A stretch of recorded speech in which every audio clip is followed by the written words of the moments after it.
can be nervous, you can be concerned, but never be fearful of a son of a bitch. Never be fearful of a bully, because a bully is nothing more than a guy who's puffed himself up on the expectation that you will be too afraid to go stick a pin in him and watch him pop.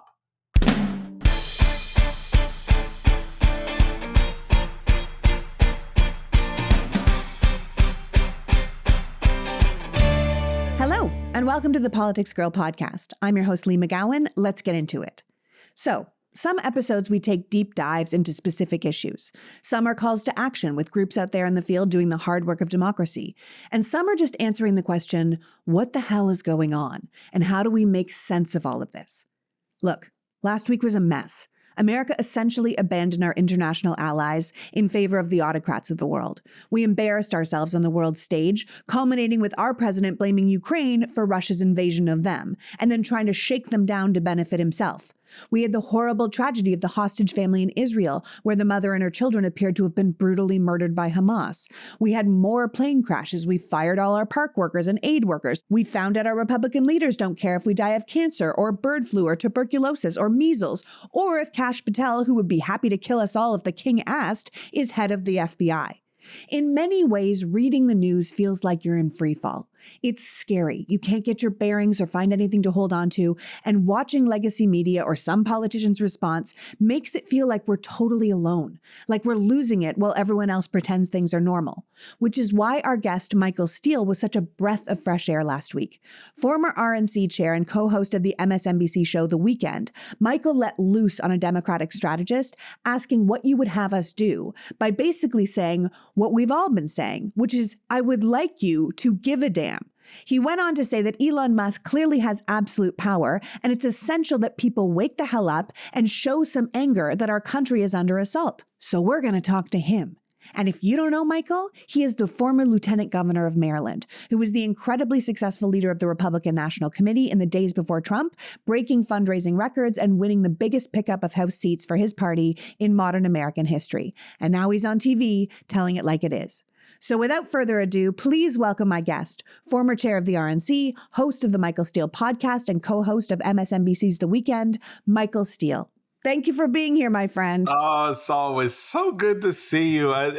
We were talking, folks. We were talking a little bit off air before we dialed in, and I would just say, look, I've been using you as a safe harbor, going to your TikToks and reading and listening to what you're saying out here, because right now I think a lot of folks have a lot of angst. There's a lot of sudden realization that this shit is real, that families and communities are being hurt and harmed.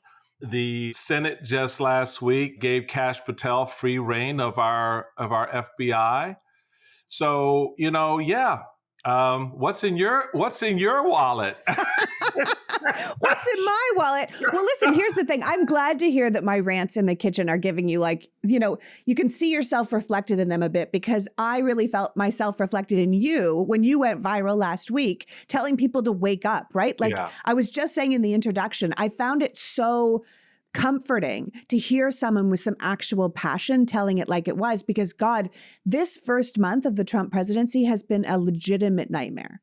It has. And look, there are folks like you and me and others who were grinding through the electoral process in 24 and even before 24, trying to establish a narrative around what we saw coming.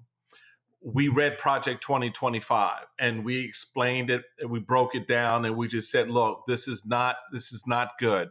When they're lying to you about, Project 2025, what are you talking about? There's what, it's Project 47. I don't know what 25 is.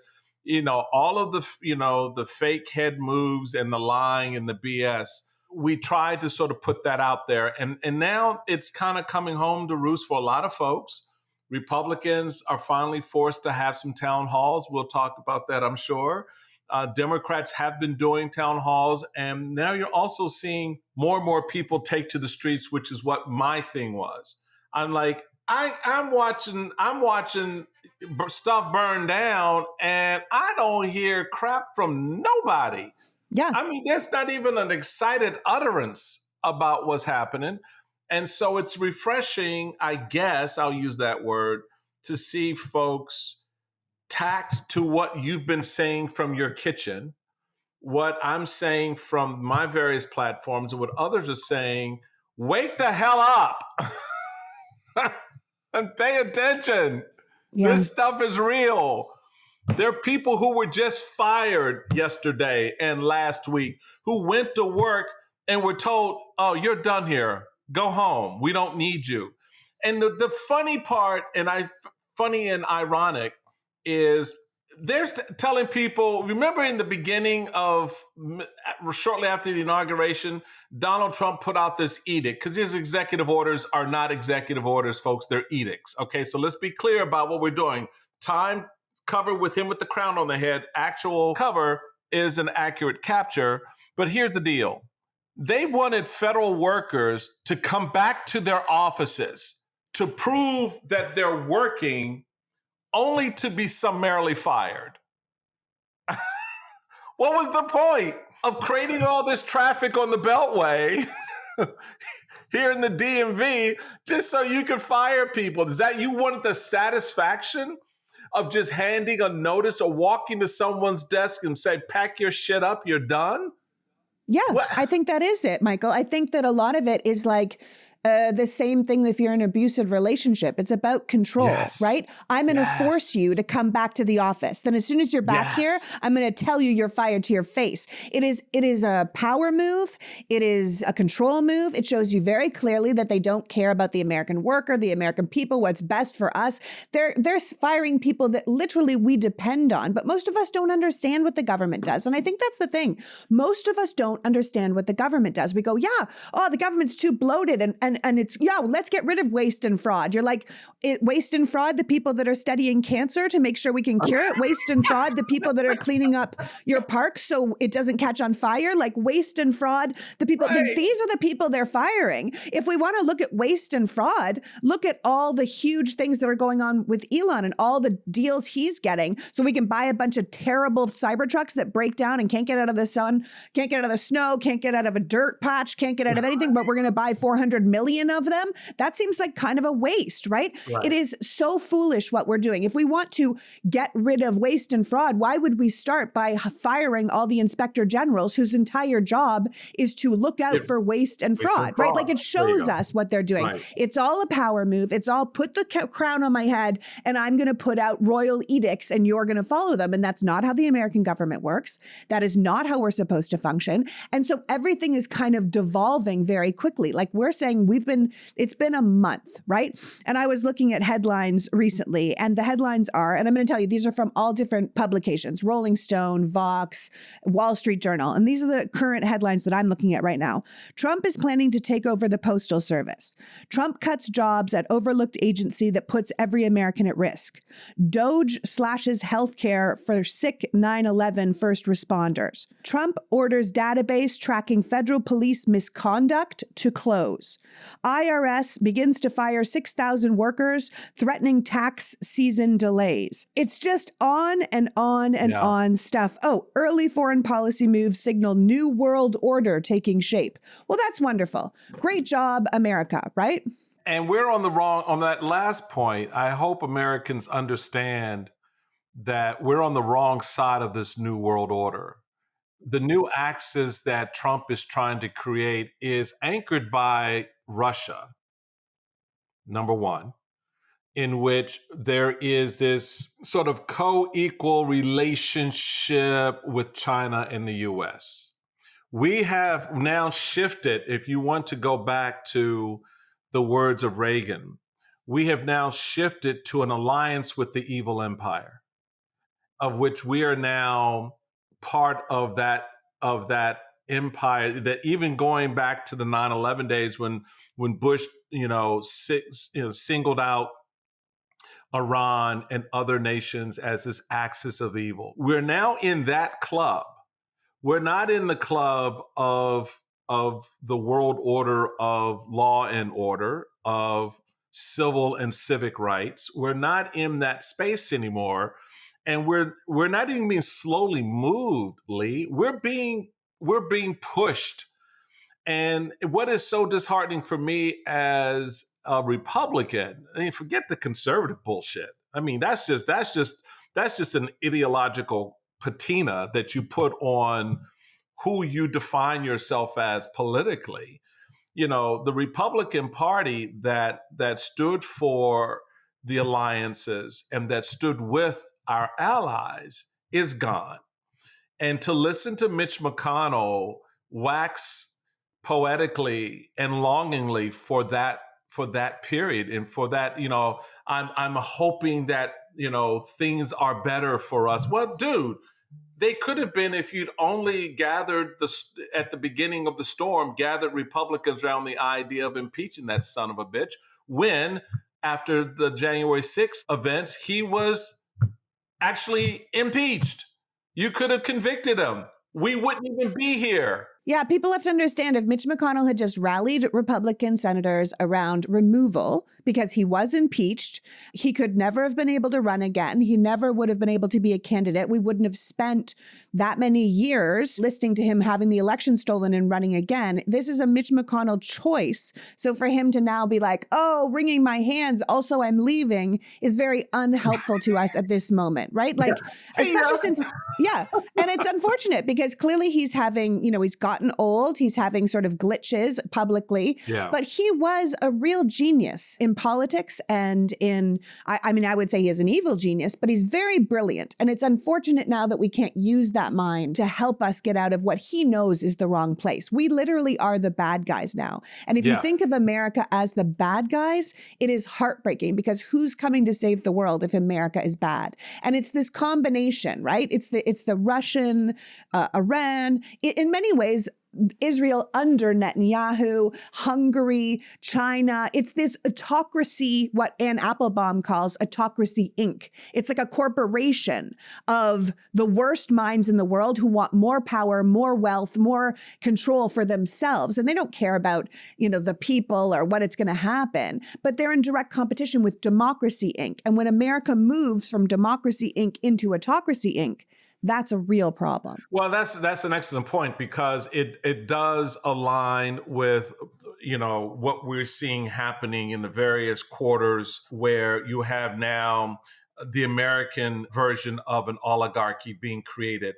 That inaugural photo of Donald Trump with 5 billionaires sitting behind him, each with their tentacles in some aspect of government contracting.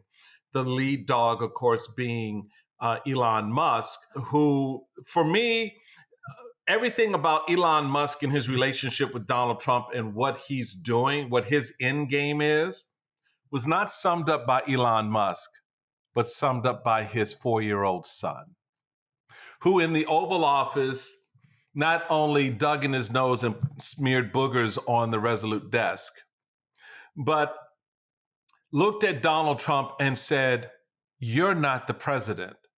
You shouldn't be sitting there."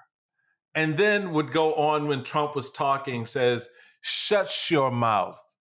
Stop talking." Now, where does he get that from? Where does he get that opinion at that age of the president of the United States? Because the boy ain't sitting there on Twitter all day long, right? So let's be clear. No, out of the mouth of babes comes right out of the mouth of the parents. You're just repeating their parents. You're just repeating. That's why people don't like 2 to 5-year-olds around them when they haven't, because that conversation is going to get replayed. Well, my mama said, or they just blurt out the word, "Son of a bitch." Or, My parents don't like you. You're like, whoa, that's very, very much what children do. Now, listen, you said Trump's given Elon Musk absolute power. Yep. And looking at what he's doing right now with Doge, I don't know how anyone could argue with that fact. But what the Republicans are doing, because this past week, a Democratic coalition of states challenged Elon's authority in court. They called him an agent of chaos, saying exactly what you said, that the federal government has given given this man virtually unchecked authority without proper legal authorization of Congress, without any meaningful supervision of his activities. But the Trump administration is claiming that Elon doesn't even work for the agency he was tapped to lead, that he's just some special advisor communicating the president's directives. But that's just bullshit, right? Trump has no idea what Elon's even doing out there. He's meeting with Modi and Trump's like, oh, really? Like he's meeting with the prime minister of India? I don't know. I guess he wants business deals with him. You're like, bro, that's not how the government works. That's not how it works. And I just find, again, getting back to the point that you have a Mike Johnson, Speaker of the House, you've got a John Thune, Majority Leader in the Senate, both of them with various body parts in their hands trying to figure out what they should do.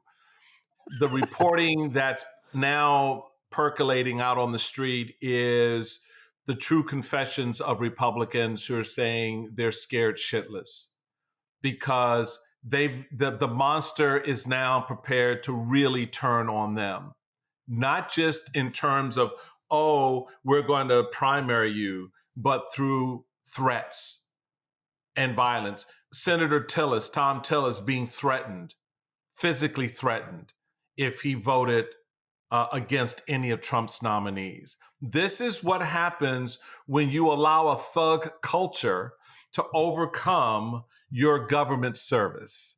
So now you become handicapped to the point where if you were feckless and useless before, a pile of shit in the corner of the room has more value than you do right now serving in the job that you have. Because there's nothing you can do or nothing you will do to stand up. They can't even sit there and go, all we need is 4 votes in the Senate to stop Kash Patel. We just need 4 votes in the Senate to stop RFK Jr., right? None of it. So if everything is built around this idea that, well, he's going to come after me, to your point about an abusive relationship, America now has to step up and help heal this moment by removing those who are abused, giving them opportunity and time to go lie on a couch and recover because their public service is no longer needed. And that's what this moment leads to into 2026. To the point I think we were talking off air a little bit before, folks worrying about 2026, we got to deal with what's right now. Yes, and so exactly. We've got to galvanize this moment and create the wall that our elected officials are not creating. To be the courts, folks, you're already beginning to see the weakening of the courts. You had a ruling just the other day, last week, where the judge says, well, I know he violated my court order, but I'm not going to do anything about it. Why the hell are you on the bench? Because I know if you or I violated a court order, what would happen? Yeah, no, what would happen with half the stuff that Trump had in court? You know what I mean? We all would be in jail by now if we were Trump. I think the thing is that it's this idea that the Republican senators are falling into, that some of the American public are falling into, that a lot of the pundits and legacy media are falling into. And you were discussing it with Joe Walsh on The Bulwark lately, this idea of Trump being untouchable and you can't do anything and we're all helpless and we can't do anything about it. And you were like, I don't know why people are talking like that. Like there's lots of things we can do to affect Trump. Like this man is not actually some unbeatable dictator, no matter what he wants us to believe. So what do you think we should be doing? Like lay it out for us, because I do think a lot of people are feeling depressed and despondent. And then we can talk about the Republicans' cowardice.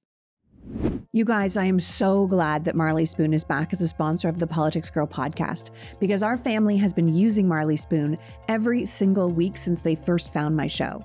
Not because they pay me, but because their service is that good. We literally do not go a week without at least 3 meals from Marley Spoon in the fridge and then on our table. Honestly, I like to make a home-cooked meal for my family. My husband is a great cook, but it's the meal planning that kills me. I just don't have the time. I hate organizing it. I hate figuring out what we want to eat. It's just not what I want to be doing. So instead, I use Marley Spoon. Every week you get over 100 recipes to choose from. We're talking everything from cozy comfort food like beef stroganoff to lighter options like shrimp tacos. There is literally something for every mood and every meal plan. We have ordered their fresh homemade pan pizza numerous times in a row because everyone loves it so much. Plus, if you don't have a lot of time to cook, Marley Spoon just launched the new 15-minute express recipes. They put 3 of these on every menu each week, so if you've only got extra minutes to spare, this is the way to cook for yourself. It helps get the dinner on the table faster without compromising on any quality or flavor. Now, I'm going on and on about this product because it really is that good.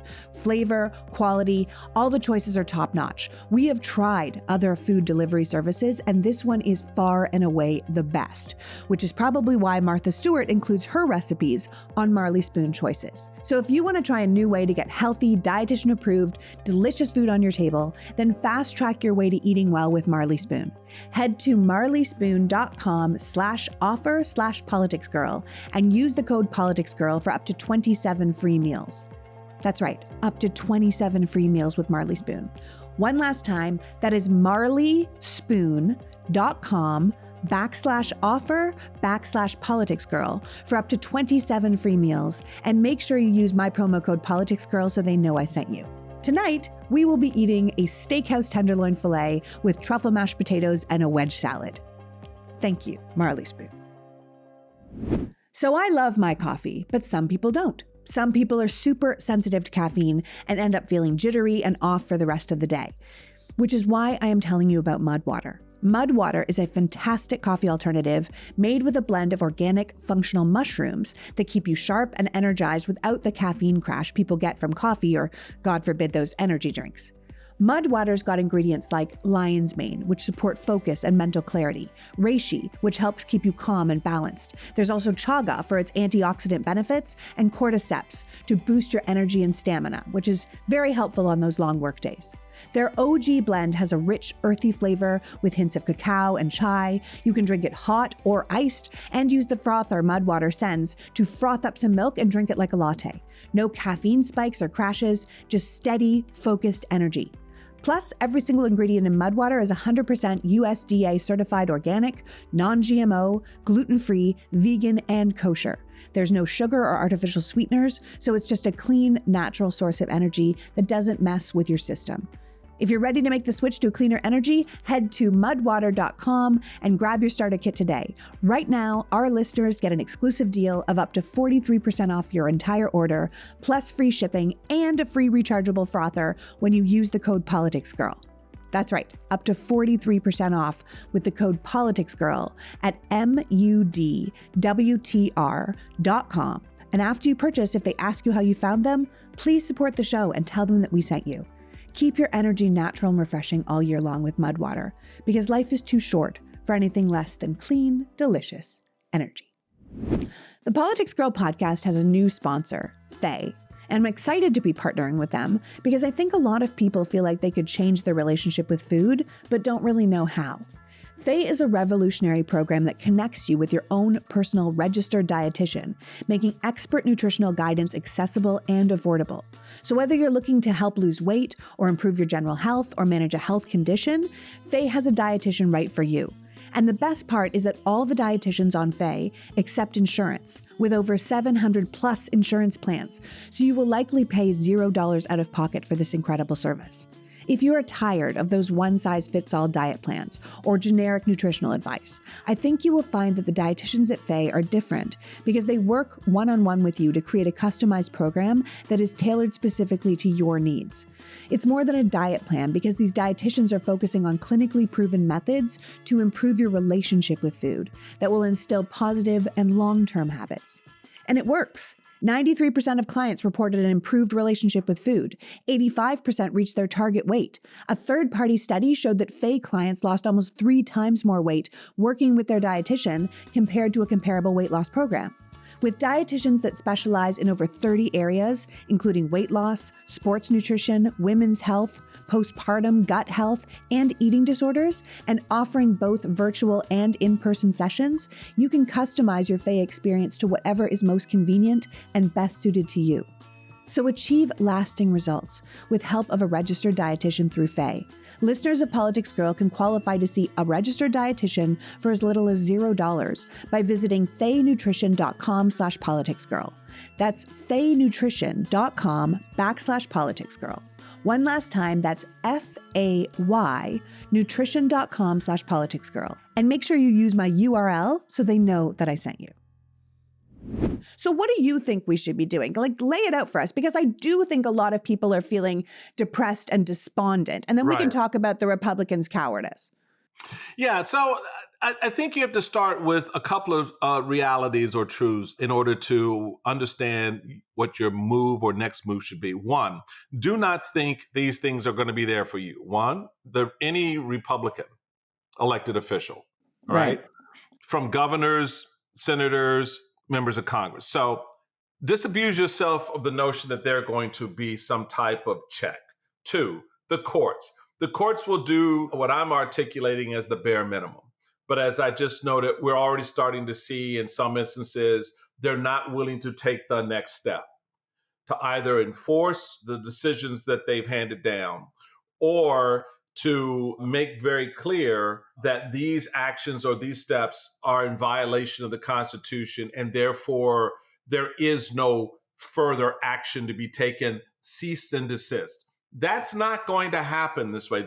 So the courts are not going to be that bulwark against what we're seeing. What it's going to take, and where I think we're starting to see the energy, is y'all need to find y'all 1965 groove, your 1968 groove, your 1972 groove, where you challenge directly in the congressional offices, not just on a phone call. Show a group of veterans, show up at the door, knock and say, I want to talk to my congressman because right now this is what this administration has done. Our veteran benefits are being impacted. The services that my dad was getting have now stopped. My kid's program at school has been ended, so I have no way to get him the care, the extra care or attention he needs because of his disabilities, et cetera. That full frontal in your face, because if folks think they're scared of MAGA, they need to be more scared of you. They need to be more scared of you as citizens who pay your taxes, who believe in the rule of law, who believe, yes, government may be bloated, but taking a hatchet to it is not how we solve the problem because others get hurt in that. That's one. Two, then it's galvanizing on the streets as we're starting to see, demanding town hall meetings, calling those town hall meetings yourself and calling your congressman and senator, show your ass up. The community's meeting next week. I don't care what you're doing. You better be here. Because if you're not here, don't even think you're on the ballot in the next election cycle. You are zero, non-exclusive, non-whatever. You don't exist. So I think the more we assert our voices in this space, the better. You don't need to protest here in Washington. You need to protest at federal buildings in your communities, in your neighborhood. Because the federal government is not here in Washington, folks. It just isn't. I mean, there's a handful of buildings here. There are a couple of headquarters here.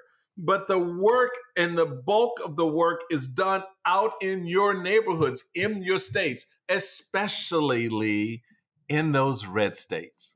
Those red states, those precious red states that think that somehow they're immune from all of this, but forgetting the fact that they are the ones that are stuck on the government teat. So much more than California and New York.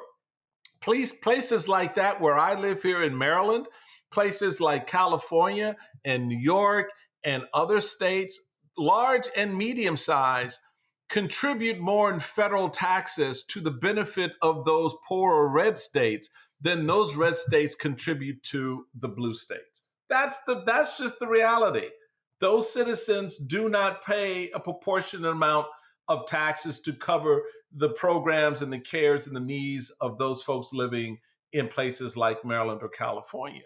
So that reality is coming home to roost, and I think we need to level that part of the conversation up more, say, baby boy and girl, you need me in this fight with you. Because if you want to play out this game and you want to create a red state, blue state divide economically. And let's say, and that's why folks started, you notice how quiet it got. You will appreciate this. You notice how quiet it got when Prime Minister of Canada said, and some members of parliament were like, oh, well, let's have a conversation with California about annexing California and inviting them to be a part of the Canadian province. Everybody got, well, what? And California was like, yeah, okay, let's talk. Because if you want to annex Canada, well, Canada can play that game too. And my point is, when if you're going down an economic rabbit hole and you want to play that game, trust me, you don't want America in which the blue state side to say, okay, we're not contributing any money to the federal government. Yeah, I don't think they understand how much of their state budget is dependent on federal dollars that are paid by blue states. I don't think they understand that, but they will understand that when their rural school closes and there is no alternative school. They will understand that when their property taxes go up to pay for what the Department of Education used to pay that has now been cut. They will know when their veteran father no longer gets his check, or when they no longer get their security check, or when Medicaid is closed because the Republicans cut $880 billion, which is the whole budget, right? Thank you. Like, they will understand. They will understand when they no longer get mail because Trump privatized the postal service. These are things they're going to understand. And hopefully by then they'll realize that people like you and I who have been like, hey, they're lying to you. Like, that's not true. That's not true. Instead of being these ex-Republicans, I know you still call yourself a Republican, or me, some sort of liberal monster out here, they will realize that we were actually telling them the truth, that we actually truly want them to have the things that they need, their schools, healthcare, all these things, and that we actually are more on the same side than these people that are taking them right now. But you're talking about the American people coming out, the American people standing up. And I will say I do find it encouraging right now when you look at Republican town halls, that used to have 50 people and now they have 750 people, or they have like a online thing that has never had more than 4,000 people ever, and it has 75,000 people. People around the country are waking up because so much has happened so fast and people's lives are already disrupted. In many ways, if they had done this slower, they might have been able to get more done. But now they're really outraging people from the parks all the way down to the veterans. But things like, you've mentioned it a number of times, things like the Republicans approving someone like Kash Patel, right?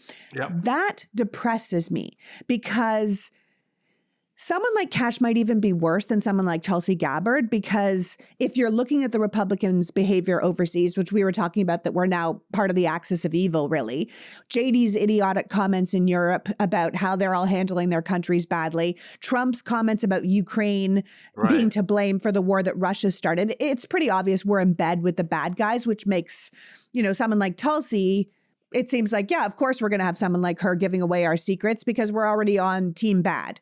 But someone like Kash is going to cause us major problems at home. Yes, because Kash will get a phone call from Donald Trump and says, I need the FBI to investigate X. Michael Steele. Right. And then federal agents show up at my door and they want me to come in for questioning. Why? My attitude is going to be, okay, show me a warrant. And then we can have a conversation. I mean, look, that's the problem. A lot of this is, the forward piece is fear. The forward piece is disruption. The forward piece is fear. All right? The forward piece is disruption. Disruption, fear. Disruption, fear. And fear, disruption. I make you scared, I disrupt a little bit more. I make you a little bit more scared, I disrupt a little bit more. And so somewhere in that you have to break that cycle. The pulling of security clearances and Secret Service protection for folks from the previous administration who were Dr. under Fauci. threat. Yep. Dr. Fauci, right? But at the same time, giving Elon Musk detail his security U.S. Marshal status for his protection. He's not even a government official. He is literally a guy under contract for 180 days. That's what a special government, personnel is. He's under contract for 180 days, and then that goes away. But he's now got this U.S. Marshal protection that secures him. All these signals that they're putting out is to establish this sense of disruption and fear so that you will either A, stay in line, or B, if you don't, then they'll have Kash Patel and Pam Bondi in cahoots coming at your business, coming at your personal affairs, coming after you personally. And my thing is, none of that will stand up in court. Because at the end of the day, you can investigate whomever you want. But what are you doing with the investigation? You're trying to get me to spend money I don't have? You're trying to make me afraid that there's something there? If you think about Donald Trump, his entire life, he has sued people. That's his litigation is his thing, to burn out.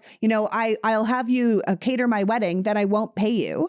And then when you sue me, I have more money than you. So you're going to go bankrupt suing me for money I owe you. And I say, okay, how about we settle for 5 cents on the dollar? And you're like, okay. And you take the hit. This is how he's run his entire life. As you said, like a mob boss, like a thug, right? And then you hire someone like Kash Patel, whose one qualification for this job is his willingness to do anything Trump asks without hesitation. He doesn't care what anyone else thinks. He doesn't care what the rules say. He doesn't care what's fair or what's true. He cares that he has this power and he will bow to anyone with more power, but he's not remotely qualified for the position. Tom Nichols wrote in The Atlantic that Trump's choice for FBI director said so much about this second term because it has nothing to do with helping the American people and everything to do with vengeance and revenge, because we have to remember that these federal officers, the FBI, are supposed to be looking out for child traffickers and, helping drug dealers in the DEA and helping make sure we don't have terrorists. And they're supposed to be taking care of us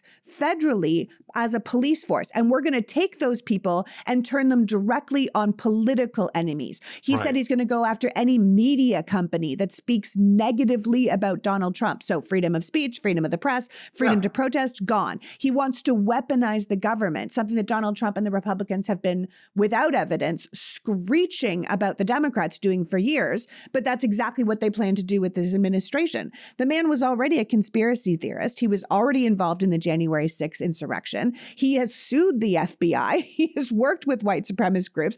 And yet he's now in charge of what is essentially Trump's personal brown shirts. And that should terrify us. And yet it should also outrage us to the point where if you think about protests like in The Handmaid's Tale, where they just open fire on the protesters, I think most people feel like, I don't want that to be me. But then you think about the protests that are happening in a place like Georgia over there on the Russian border, and those women are out there getting blasted with hoses and kicking their way through the barricades. And I'm like, that's what we have. That's where Americans need to be. We need to be in a Georgian mindset. We need to be in a Ukrainian mindset that's like, sure, you can try and do that. Come at me, bro. Because the more annoying we are, the more we say, I'm sorry, Kash, like, no. The more we do that, the more people that do that, the more cover we get for fighting back. And then that starts giving cover to people like these Republicans who are like too afraid to do the right thing. But if they see enough of a groundswell of people who might support them for doing the right thing, then we might see something different. Because you ran the Republican Party. Yeah. You know what it's like. I mean, these are your people, right? And I'm looking at these Republican leaders right now. And like you said earlier, I want to be like, why don't you just go home? You have no job. Like, you're a rubber stamp for everything this man is doing. Like, are you so in the tank for MAGA or so afraid for your own skin that the American people have ceased to exist for you? And I think the American people have to really remind them that we're here. That is so well put. And for me, the only piece that I would take exception with is I don't think we should be afraid. Really? No, I don't think because fear can be debilitating. Fear can be, it can freeze you. It can, but most importantly, it will make you second guess yourself. You know in your gut what you should be doing right now, folks. You know in your gut, when you tune in and you click on Lee's TikTok and she's in her kitchen and she's laying shit out to you, you know in your gut what she's saying is right. When you tune into the weekend and Simone and Alicia and myself are leveling up facts around stuff, or I just lose my mind and just go bad shit off on something, you know in your gut we're right. There is no fear in that.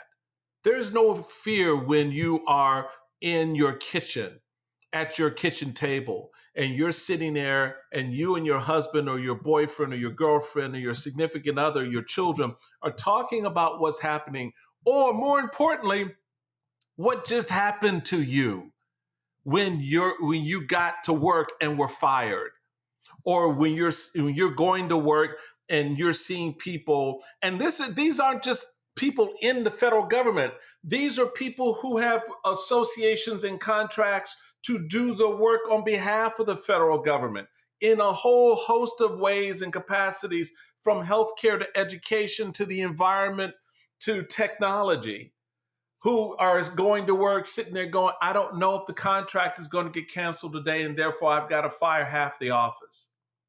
You know in your gut, right, what's going on and what's true. And you're not afraid. You shouldn't be afraid. What you should be is fucking mad that this has happened. And yeah, you had 78 million Americans vote for this, but you know also that a significant portion of those folks didn't vote for this. Right? That's exactly right, Michael. I think we need to now recognize this is the chance to go grab some of them by the arm and say, come on, boo, I know what you did, but I'm going to help you get out of it. I'm going to help you fix it. And that's how we begin to link ourselves around the idea that if this country stands for anything, for all of its flaws, all of its failings, all of its bloated government at times, that this is not how we want this story to end, right?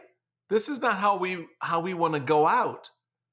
We really want to go out with this guy who can't even get the proper color of his skin right. Yeah. This guy who has never in his life done anything hard, who bloviates, or for anyone else. He's never done anything for anyone else his entire life. Who bloviates how tough he is, but couldn't go to Vietnam because of some damn hangnail on his toe? Really? This is the guy that you're rolling around and creating iconic images of him as Jesus and Moses and all that bullshit? Really? This is the guy, this is the hill you're going to let the country die on? It makes no sense because you know better. So the fear thing for me, I think we take it out of the conversation. You can be nervous, you can be concerned, but never be fearful of a son of a bitch. Never be fearful of a bully, because a bully is nothing more than a guy who's puffed himself up on the expectation that you will be too afraid to go stick a pin in him and watch him pop. And so we all need to get our collective, and that's why what Trump is doing is, and it was very deliberate, and you and I and many others warned why he wanted the sycophants around him, because it's to block and tackle those of us coming with the pen to pop him. That's what Kash Patel is there for. That's what Pam Bondi is there for. That's what Marco Rubio is there for, which, by the quick sidebar on Marco Rubio, I find it highly amusing that the man who was a champion in the U.S. Senate for Ukraine and Ukraine support and funding is now has to be the architect of its destruction. That's what Trump does. He punks people to the point where he brings you into his orbit because you are so sycophantic and so desperate for power and love and support from him. God only knows why. That you will capitulate and make a fool of yourself on his behalf. And that's the irony. The Republicans I'm talking to right now, sitting there shaking their head, I don't know how he could even do that. Here he is out here championing and fighting for Ukraine, fighting for the alliance, fighting for NATO, making the Reagan argument of why Putin is bad. And now he's sitting there in a room with Putin telling him what to do. It's almost like the cover charge to be in the Trump inner orbit is your spine and your soul. And then once you give that away, you've got nothing to fight left with. And so he's surrounded himself with a bunch of spineless, soulless sycophants. And I think what we have to do is, fight back and show no fear and be incredibly irritating. I think being irritating can actually be quite fun. And allow those people to grow a spine back, to refine their soul, to find the ability to maybe step up, stand out, quit, whatever it is. Because people often ask me, why are you more mad at Democrats than you are at Republicans? And you recently said, to hell with Republicans. They're not going to do anything. They're the problem, right? And I thought, yeah, that's it. That's the thing. You can't shame someone that has no shame. We shame Democrats because we know they still have morals and values and they want to help people. And if they're not living up to it, we get on them because I'm not going to ask the arsonist to put out the fire. Okay. I'm going to ask the firefighters standing by the sidelines to put out the fire. I can promise you once that fire's out, I will frickin' punish the arsonist, right? So don't think the Republicans are getting off. Don't show up on the ballot in 26 if you have done squat all as my school closes, as my veteran dad loses his benefits, as everything happens. Don't even show up. That's how people need to feel. Yeah, sure. Right now I expect you to do nothing because you gave your spine away and you gave your soul away. But as soon as that fire's out, I'm going to bug the Democrats to do as much as they can. And as soon as that fire's out, boy, am I going to punish you. I'll be honest. The more we move into this administration, the more afraid I am of being harassed or stalked or doxxed. The world is just becoming so harsh, and I know that I make it worse because I put myself out there all the time. But what I don't deliberately put out there is all of my personal information. Have you ever wondered how much of your personal data is out there on the internet for everyone to see? Well, it's unfortunately more than you think. It's not just your name and contact info. It can be your social security number, your home address, even the information of your family members. And these things are constantly being compiled by data brokers and then sold online. Data brokers make profit off our data because our data is a commodity. Anyone on the web can buy our private details, which can lead to identity theft, phishing attempts, harassment, and unwanted spam. I'm sure you recently heard about all those social security numbers getting compromised, and now we know flippin' Doge is all up in our business, which is why we want to do everything we can to protect our privacy with a service like DeleteMe. DeleteMe is a subscription service that removes your personal information from hundreds of data brokers. When you sign up, you provide DeleteMe with exactly what information you want deleted, and the experts take it from there. DeleteMe sends you regular, personalized privacy reports showing what information they found, where they found it, and what they removed.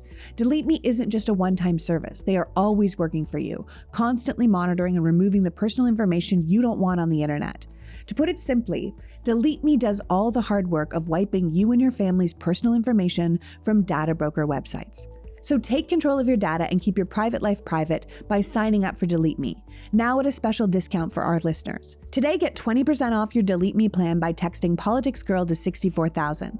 Text PoliticsGirl to 64,000. That's PoliticsGirl, all one word, to 64000. With everything getting more expensive, one thing that isn't going to go up in price are hearing aids if you buy them from MD Hearing. MD Hearing makes high-quality, easy-to-use, rechargeable hearing aids with exceptional sound quality that are personalized to your hearing profile, and they have cut their prices in half. In fact, MD Hearing just made their Neo rechargeable digital hearing aids only $297 a pair. That is over 90% less than in-clinic hearing aids.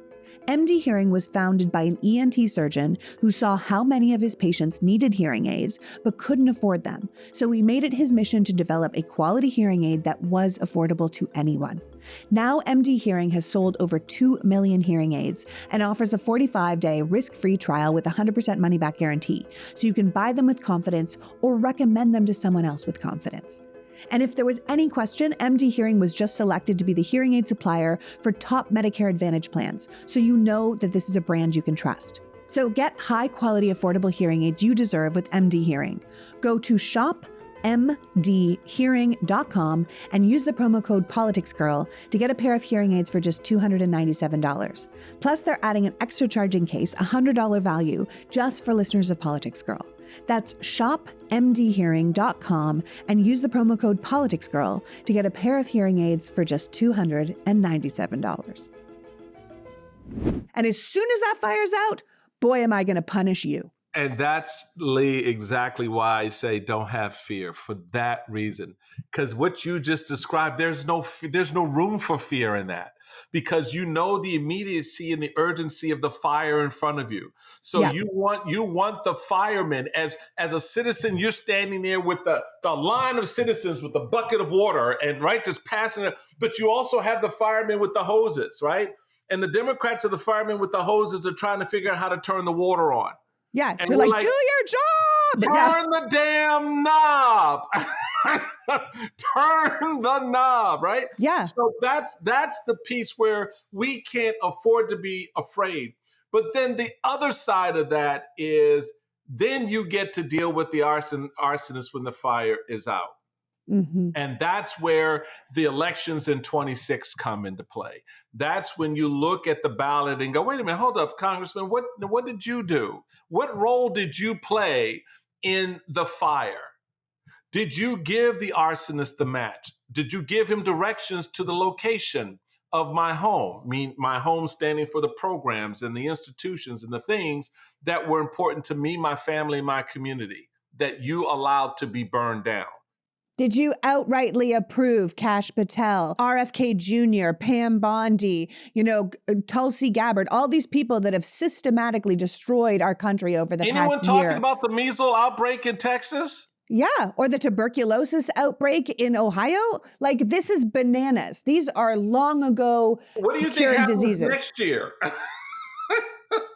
That's why I think this is that when we talk about 26, I say this all the time. We're dealing with a three-pronged problem. We have the body politic that is very sick, lying on the ground. We know it has cancer. We know we need to cure so many things that ail it. However, it is also currently bleeding out, right? Yeah. So we can't deal with the cancer until we stop the bleeding. And for me, stopping the bleeding means making sure people understand what the Republicans are doing right now, tanking their approval rating, showing them how much they're hurting the American people, and then that stops the bleeding. Getting those approval ratings under 40% give cover to any Republican that might be able to grow his spine back and say, no, giving cover to any Democrats that want to stand up and say, absolutely not, to more people that want to run, to more people that make him look less untouchable. Getting that approval rating down is stopping the bleeding. Right. Then we have to sew up the wound. And sewing up the wound is preparing for 26 to make sure our elections will be safe, to make sure they will be secure, to make sure we can vote and our vote will be counted. Then we deal with the cancer. And that is the third step. But first, we must stop the bleeding. And I think that's where we are now. And I was just talking to the head of the DNC, the new head of the DNC last week. And when you took over the RNC during the Obama years, you straight up turned that party around. You produced 12 Republican governorships, the greatest share of legislative seats since 1928. You understood what the party needed. You understood what it took to pick candidates, to run a successful convention, and to turn your party around. So I'm curious, at the end of this conversation, what's your advice for Ken Martin right now as he takes over the DNC? Because clearly the Democrats of 2025 need to take a page out of your playbook as they reinvent themselves. Well, how long has he been in the job? Like 2.5 weeks. I haven't heard a word from him. Well, you should listen to my podcast more. No, but I'm saying he's not been in the public discourse. America doesn't know who he is. Yeah, but let me ask you, do you think that the head of the DNC, because one of Ken's things when he was running was the party needs a workhorse, not a showboat. It's not the head of the DNC's job to be in the media. Stop. Okay. Stop. All right. I guarantee you, Lee, within the first 45 days of my chairmanship, folks around the country knew who I was. They may not have liked me. They may have thought I was crazy as hell. They thought my suits were a little bit out there for a Republican, whatever. But I needed to get the country's attention, and through the country, more specifically Republicans, that we were moving in a different direction. And this idea that we need a workhorse and not a show horse. You need both, baby. A workhorse can be a show horse. Have you ever seen those big ads? What do they call those horses? Those Clydesdale? Clydesdale? They are both. They are beautiful. You love looking at them. They're majestic. They are powerful, but they pull big ass heavy shit. And they can carry the load, and you put them to work. And while they're working, you're like, damn, that's a fine looking horse. Right? So this is the problem. It's the linear thinking. I can't do A and B. I have to do A or B. And I shouldn't do A because I need to do B, or I shouldn't do B because that is not how this. Republicans aren't even on your chessboard now. They're so out at the levels that they're playing. And you're sitting here just like Hakeem Jeffries and myself, my boy. I love Hakeem, and I look forward to one day calling him Mr. Speaker, right? As a black man looking at another black man who has that opportunity in the history of this country, let's do it, right? It ain't a partisan thing. It's about how we progress. But I don't think you progress when you say, now we're going to lay down our swords and pick up our bipartisan plowshares against a team that wants to put those plowshares up your ass. Yeah, exactly. So I agree with that 100%. So my thing is, within hours of assuming that chairmanship, I would have laid a marker with the country and said, okay, what we were doing, that's done. We ain't doing this shit anymore the way y'all think we're doing it. Donald Trump, your administration, we're coming after you. And we're going to make the case to the American people that we failed to make in the 24 cycle, right? And yes, it's the economy, but it's a lot of other things too.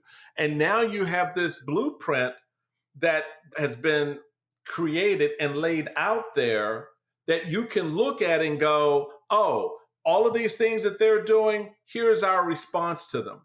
He is the titular head of the Democratic Party. He is the chairman, right? He's not just the chairman of the committee. He's the chairman of the national party, all Democrats, including the elected ones. And so minority leader in the House, the minority leader in the Senate, they're partners. They're the legislative leadership. He is the political leadership. And his leadership feeds into what they're doing, and what they're doing should feed back into what he's doing. So they've got to create that symbiosis. Look, the campaign that we put together in 2010, there was a lot of resistance from establishment Republicans because they didn't think it would work. And I'm like, trust me, it's going to work, right? It's going to work because you connect yourself to the people. And it took a ground game and efforts to do that. It was a 50-state strategy. What they do, what's the plan to win Virginia this November? Because if you lose Virginia, that's a bellwether of what you're looking at in 26.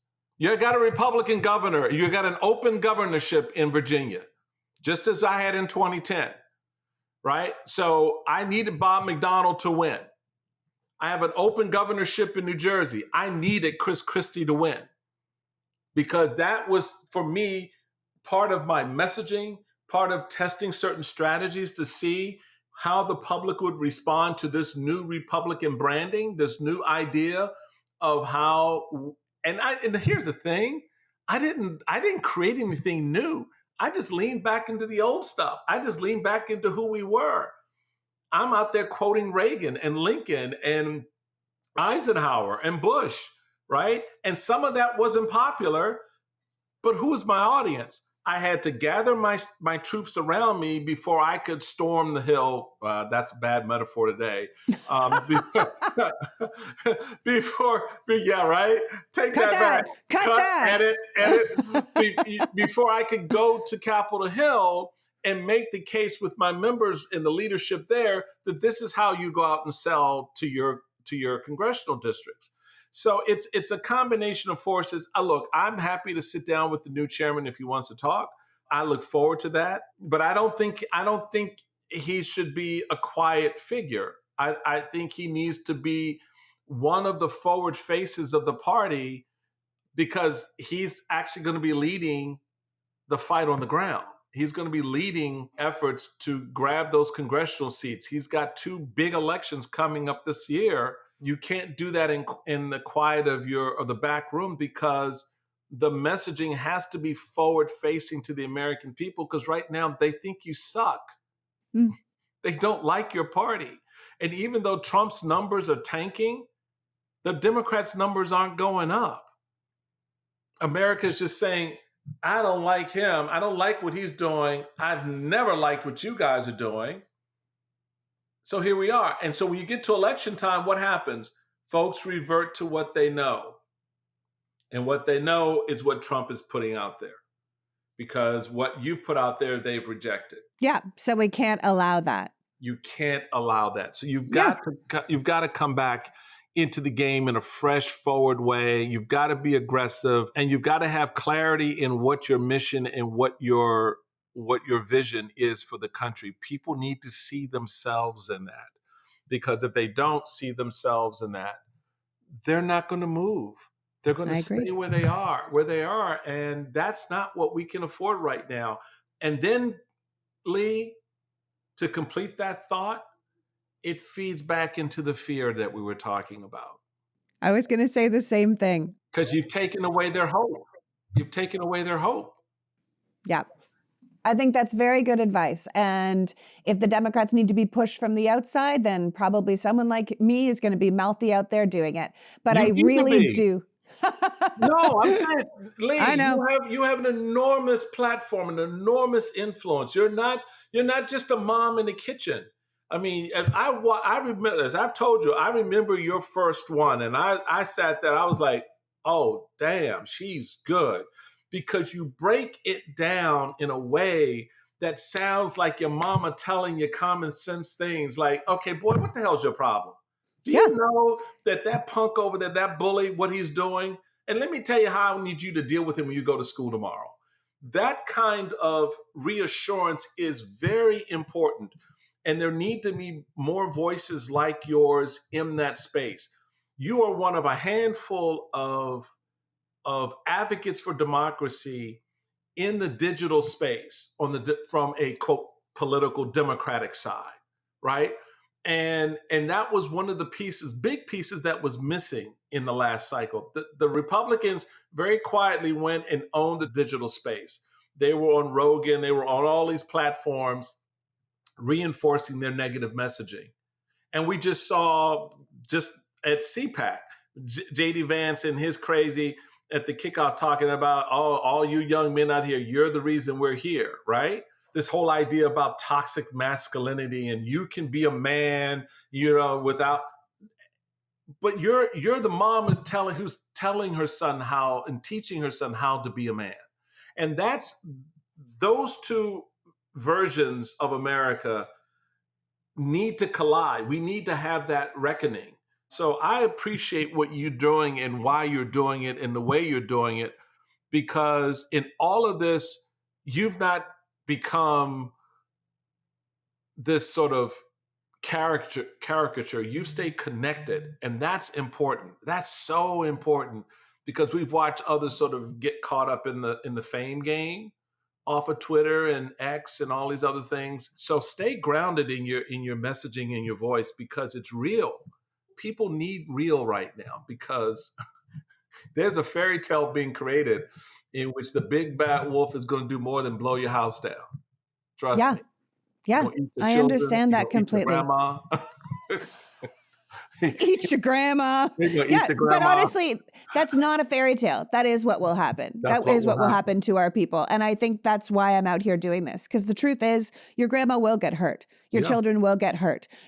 Planes are falling out of the sky. We are having eradicated diseases return to us. We are not tracking diseases that are following the country right now. You are unsafe in this country. You are unsafe. And as you said, Elon and his little bros have their tentacles in everything. And that is an unsafe position for us to be in. It's an unsafe position for this government to have put us in. And it should make us really, really pissed off. This is a Judeo-Christian nation, and we have white Christian nationalists now trying to redefine Christianity in political terms. But at the end of the day, Donald Trump, who's not a church-going man, never has been. He's the man who holds the Bible upside down when he presents it to you. So just understand what that means. But then you have all these others from Josh Hawley and J.D. Vance who wrap their white Christian nationalism around themselves like the American flag. And yet at the same time don't want our government and its citizens to follow the teachings of Christ, who laid it out very clearly in the Beatitudes, who laid it out very clearly in his teachings about how we treat one another. And if caring for the least of us, using a safety net that we collectively create together to keep people from being lost and forgotten, if that somehow is a bad thing, that costs us too much money, that is not of value to us, then please, when you're sitting in church on Sunday, reevaluate why you're there. Because if you're just there to put your ass in a seat and to pretend that you're checking the box with Christ, trust me, that's not happening. Trust me, that is not happening. And we have to account for that, not at the pearly gates. We have to account for it right now. Real time, folks. Because that's what Christ did. He checked his apostles real time when he told them, go out there and be amongst the people, right? He didn't say, okay, wait till you get to heaven and then tell me what you did. Yeah, no, growing up, it was all about do unto others as you would have them do unto you. And if that's not how you're living your life right now, then don't sit in a pew and tell us different. That's it. So have people tell us how they can follow your work right now, how they can find more of you. You can catch so we have a lot of fun out here. You can catch me on the weekend, every weekend, Saturday and Sundays, 8 a.m. Eastern on MSNBC with my friends Alicia Menendez and Simone Townsend. And then you can follow me on my platform, which I love having you. So now, we have this thing, folks. When I come over to the PoliticsGirl podcast, the PoliticsGirl's got to come over to the Michael Steele podcast. So trust me, that'll be happening in the next few weeks, where I get my sister to come over and spend a little time on my platform over on the Bulwark at the Michael Steele podcast. We have a lot of fun there as well. And certainly on Blue Sky, I'm there at Michael Steele Blue Sky, and which is really kind of my new home. I don't play as much on Twitter. I hold space there just so I can see what Stupid is doing. And right now, Lee, I just post shit and move on. I don't even go back and look at it. Here's what I'm thinking. I really don't care what you think, because the vast majority over there that's a cesspool of hate and ugly and vileness that has been created and perpetuated by Elon Musk under the guise of free speech. And but I just post there because there's still some folks there that are there. And so I just want to let them know, hey, this is what I'm thinking. Y'all deal with it as you want. But we're all trying to find these new spaces in which we can congregate around ideas and promote some stuff, which is why I'm sorry for the little rant about you, but which is why I value what you do. And our friend JoJo from Jersey does, and I think it's so important that women are the voices here. Oh my gosh, that means so much to have strong women saying, cut the bullshit, right?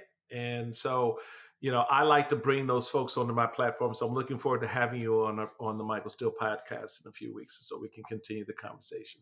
Continue the conversation and just go forward without fear. I think that's the best way to look at it. Without fear, baby. Though I walk through the valley of the shadow of death, I don't fear shit.